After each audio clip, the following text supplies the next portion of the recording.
So Ross, the Barnet reserves played this afternoon. How did they get on? Played Wolves. The scoreline finished 2-0. Wolves are a good, very, very good setup. Category 1. Brought a lot of players through the system now. It's their first team. Players like Dominic and Fora, Courtney House, people like this. So they're strong. So we knew they were going to be tough.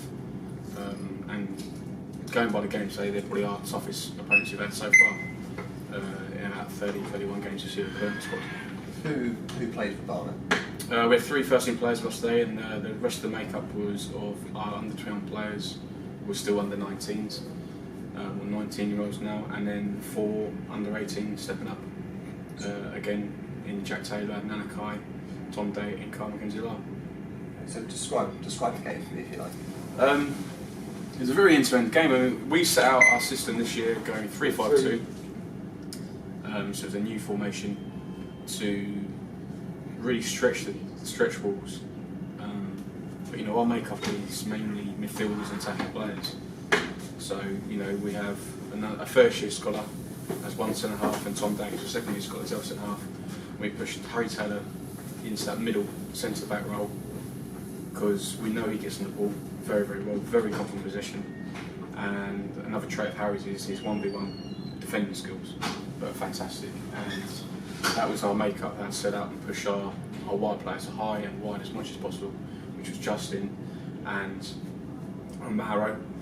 And then our midfield 3 was Jack and Wesley and Mark Randall, with Sean Batt and Shane Kojoka up front to work as a 2 for Sean to stretch it behind, and for Shane to drop in the pocket and play combinations with the midfield 3.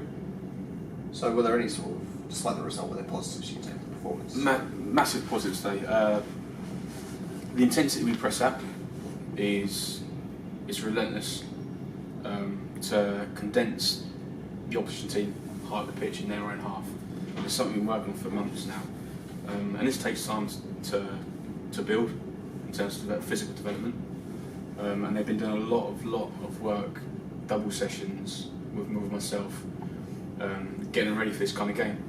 Because once they step into League 2, they need to go physically press certain teams certain ways when the manager wants them to. And it's a big positive that's coming out through the last few games now on the development side. We can pin teams in, and what we know about the boys as well, once they get the ball, they're very good on the ball. They can, you know, people like your Fanayas and that, they can make things happen with one little touch or one little pass. And you know, ingraining a complete play is what we're seeing now as positives for this group going forward. Our attacking play is good. Our defending as units are getting a lot better, you know, in terms of distances, our 1v1 principles, and the finer detail of the game, which, you know, going forward for these players getting to the first team is crucial. So you know, massive positives, especially playing forward today in a new formation, which is great for, you know, for their football intelligence, and players playing in certain positions that they're not accustomed to, and it's new to them. So you know, a positive we can look at is producing, developing the new modern player who can play three different positions during a game, which is really good. Based on the performance you saw today, what is it you could sort of work on in the future? As always, game management. You know, when to slow the game down a little bit, when to attack. But this comes through experience. The more games you play, the better opposition you play. And you know, the performance today, we could have.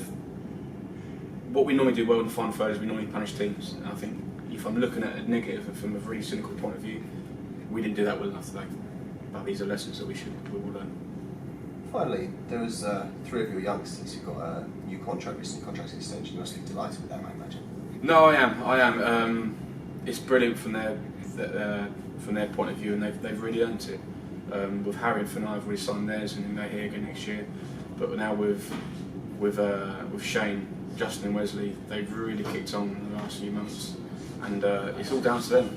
At the end of the day, you know, the boys have the opportunity, and it's down to them, and I'll guide them. But it's all down to them what they do. Thanks, Ross. Yeah.